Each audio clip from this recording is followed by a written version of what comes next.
les rois d'Israël. Il y a des rois, quand tu entends leur nom dans la Bible, tu les admires beaucoup. Parce que ce sont des personnes qui ont marqué l'histoire du peuple d'Israël et de toute la Bible entière à travers leurs actes de foi et de bravoure. Mais il y a des rois aussi, ce sont des faux types. Ce sont des rois qui n'ont pas bien fait leur travail. Des rois qui ont mal dirigé Israël et qui ont pris de très mauvaises décisions dans la gestion du royaume. Donc dans notre vidéo d'aujourd'hui, je te présente le top 5 des pires rois d'Israël. Sans plus tarder, on commence.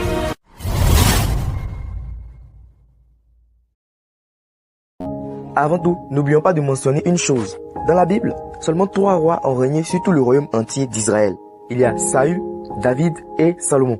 Après ça, le royaume s'est divisé en deux comme pain sucré. Le royaume du nord avec 10 tribus et le royaume du sud avec 2 tribus. Donc il y avait royaume d'Israël au nord et royaume de Juda au sud. Pour ceux qui veulent savoir en détail ce qui s'est passé, j'ai fait une vidéo pour vous où je vous ai bien expliqué tout ça. Je vous laisse le lien de la vidéo en description. Numéro 5. Saül. Voilà un gars que Dieu lui-même a choisi comme roi, mais qui a décidé de faire comme s'il était plus malin que Dieu. Saül est le premier roi d'Israël. La Bible le décrit comme grand, beau gosse, chou, mignon. Oh my God! Wow! Au début, tout va bien. Saül écoute les instructions de Dieu à travers Samuel, le prophète de l'époque. Mais après, Saül pense qu'il est arrivé, qu'il est devenu quelqu'un. Il n'écoute plus personne. Il a commencé à foutre la merde. Pour commencer, un jour, on devait faire un sacrifice. Donc on attendait Samuel parce que c'est lui le sacrificateur. C'est lui seul qui a le droit de faire ça. Mais Samuel a eu un retard, donc il tardait à venir. Saül aussi dit, tiens, 2 jours là, Samuel il fait malin. Bon, comme il n'est pas là, moi je vais faire le sacrifice. C'est moi le roi après tout. C'est comme si un dimanche à l'église, à l'heure de la prédication, parce que le pasteur tarde à venir, toi tu te lèves, tu vas prêcher à sa place. Parce que tu es un cadre du pays. Non, ça ne marche pas comme ça. Tu peux être un cadre du pays, un fonctionnaire. Mais à l'église, il y a des lois à respecter. Ce n'est pas tout, tu as le droit de faire. Donc quand Samuel est arrivé, il a demandé, mais qu'est-ce qui se passe? Saül le va lui dit, ah, c'est l'heure du sacrifice, on te voit pas. Donc j'ai fait ça à ta place. C'est pas normal. Et puis il ne s'est pas arrêté là. Israël a fait la guerre contre un autre royaume. Dieu va envoyer Samuel pour dire à Saül, quand vous partez là-bas, là, vous détruisez tout. Vous tuez tout le monde. Même leurs richesses, leurs bœufs, leurs moutons. Vous ne prenez rien. Vous détruisez tout. Je dis bien tout. Saül va là-bas avec son armée. Il gagne la guerre. Ils détruisent tout. Mais il décide de garder quelques moutons et bœufs sous prétexte qu'ils sont gros. Là, il va prendre ça pour offrir à Dieu en sacrifice. Il faut que tu saches une chose. L'obéissance vaut mieux que les sacrifices. Ça veut dire, ce que Dieu te demande de faire là, il faut faire. C'est mieux que d'aller donner millions à l'église. Parce que si tu n'obéis pas à Dieu, quel que soit le montant que tu vas lui donner à l'église, ça ne servira à rien. Ça, c'est une parenthèse. On revient à notre histoire. Dieu, dans sa colère, envoie Samuel, dit à Saül, toi là, tu ne vas plus régner. Je vais te remplacer par quelqu'un d'autre. Et de bouche à oreille, ajouté à plusieurs circonstances, il comprend que c'est David qui va le remplacer. Il va devenir jaloux et le poursuivre partout pour le tuer. Toi, un vieux roi, tu es jaloux d'un petit jeune homme. Jusqu'à tu cherches à le tuer. Pathétique. Après la mort de Samuel, au lieu d'aller chercher à aller voir un autre prophète, il s'en va consulter une féticheuse. Féticheuse. Bref, c'était une sorcière. D'abord, même pour le punir, Dieu lui avait envoyé un esprit mauvais qui le fatiguait. Il était tout le temps en colère, stressé, apeuré, parano. C'est pendant une guerre contre les Philistins qu'il va voir ses enfants et ses soldats se faire massacrer, qu'il va préférer se suicider plutôt que de se faire tuer par un soldat philistin. Quand tu refuses d'écouter Dieu, même ton ami et ton armée ne peuvent pas te sauver. Saül a fini comme un film chinois. Tout va bien au début, mais à la fin, ça finit triste. Numéro 4. Roboam. Roboam avait 41 ans lorsqu'il devient roi. Il a régné pendant 17 ans sur le royaume de Juda. Il a eu 18 femmes, 60 concubines et 88 enfants. C'est le fils de Salomon en fait, donc c'est normal. Bref, Roboam fait partie de notre top 5 des pires rois d'Israël. D'abord même c'est sous son règne que le royaume d'Israël a été divisé en deux. Il n'a pas écouté les conseils des notables de son père Salomon. Et après, presque tous les habitants d'Israël se sont révoltés contre lui. Lui aussi, comme Saül, il suivait Dieu au début. Mais après, tout a basculé. Il a abandonné la voie de l'Éternel et est allé adorer des faux dieux. Ça, tu n'as pas bien fait au début, ils ont divisé le royaume. Et puis tu restes pas tranquille, tu vas adorer d'autres dieux. Ok. Conséquence, le roi d'Égypte est venu attaquer le royaume de Juda avec toute son armée, pour bien les botter même. Numéro 3. Joram. Joram, roi de Juda, était le fils aîné du roi Josaphat. Josaphat était un homme vraiment bon. Il aimait Dieu et a marché avec lui durant toute sa vie. Avant sa mort, Josaphat avait donné de l'or, de l'argent et autres à tous ses enfants comme héritage. Maintenant, comme Joram était l'aîné, c'est lui qui a hérité du trône du royaume de Juda. Mais, dès qu'il est devenu roi net, il a tué tous ses frères. Je ne sais pas si c'était par peur qu'on lui vole le trône, ou bien juste pour s'amuser, mais en tout cas, il les a tous butés. Il n'a pas marché avec l'Éternel comme son père Josaphat. Il est allé adorer d'autres dieux et il a poussé tout le royaume de Juda à les adorer. Et il y a même un peuple qu'on appelle les Édomites. Et ils disent qu'ils ne sont pas d'accord avec Joram. Ils se sont révoltés, ils disent qu'ils ne veulent plus de lui comme roi. Mais quand le roi Joram a entendu ça, il est parti avec toute son armée la nuit pour les massacrer. Oui, avec lui on ne discute pas, on fait ce qu'il dit, point final. Tout ça, ça a énervé Dieu. Il a envoyé les Philistins et les Arabes. Ils se sont mis ensemble pour attaquer Juda. Du genre featuring quoi. Ils ont pillé toutes leurs récoltes, leurs troupeaux, leurs richesses, dans les maisons, dans le palais. Même cuillère, ils n'ont pas laissé. Même les femmes et les enfants du roi Joram ont été emmenés comme esclaves très loin du royaume de Juda. Ils ont laissé l'aîné seulement.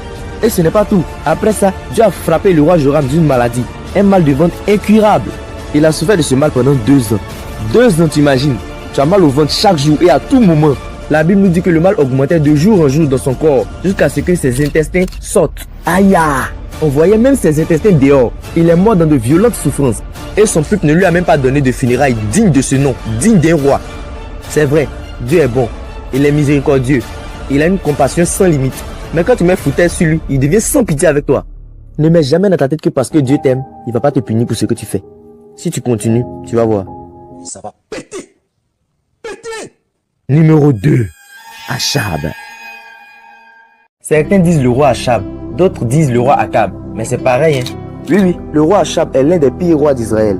1 roi 16, verset 30, dit qu'il fit plus de mal aux yeux de l'Éternel que ceux qui avaient été rois avant lui. Si tu n'as pas compris, en gros, ça veut dire que c'est le roi des faux types. Il a épousé Jézabel, une femme d'un peuple païen qui adore un dieu nommé Baal, un dieu de la pluie, de la fertilité, de l'agriculture. Pourtant, Dieu avait interdit cela. Dans la Bible, il est écrit que Dieu ne veut pas qu'on épouse des femmes païennes. Parce qu'elles vont nous pousser à aller adorer leur Dieu et se détourner de la voie de l'Éternel. Et c'est vraiment ce qui s'est passé avec Akab. Il a adoré Baal jusqu'à aller construire un temple pour lui. C'est-à-dire les autres rois, ils adoraient simplement. Mais lui, il a carrément construit un temple pour Baal avec 450 prophètes à son service. Et puis il encourage tout le peuple à l'adorer. Ouais, toi tu peux pas faire des bêtises toi seul. Tu mets tout le monde dedans. Avec sa femme Jézabel, il persécutait les prophètes de l'Éternel, qui étaient obligés de se cacher. Surtout le prophète Élie, qui était tellement persécuté par eux qu'un jour il a demandé la mort à Dieu.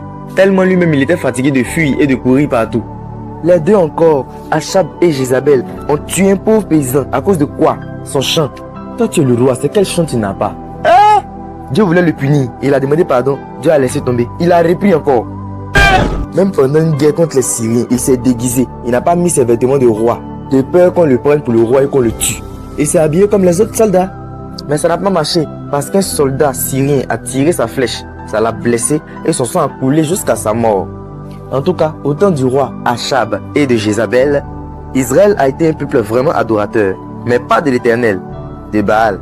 Certains jusqu'à présent disent qu'il était gentil, que c'est sa femme qui le commandait. Mais moi je demande qui prenait les décisions, qui signait les décrets. Question. Bref, moi je ne fais que raconter. Numéro 1. Manassé. Et maintenant on parle du pire roi d'Israël. Manassé, fils d'Ézéchias, avait 12 ans lorsqu'il devient roi de Juda. Il a régné 55 ans sur le royaume de Juda. 55 ans mais il n'a rien foutu de bon. Pour commencer, il a reconstruit tous les hôtels de faux dieux que son père Ézéchias avait détruits. Il a osé mettre des statues de faux dieux là dans le temple de l'Éternel. C'est comme si tu transformais une église en boîte de nuit. Ça c'est foutaise de chez foutaise. Il adorait le soleil, la lune, les étoiles, même les nuages. Ça veut dire lui il laisse Dieu, le créateur, pour aller adorer ses créations. Il a sacrifié ses propres enfants. Je dis bien ses propres enfants. Il les a tous brûlés. Chez nous, où on donne des trucs simples comme bœufs, moutons en sacrifice là, ça ne lui plaît pas.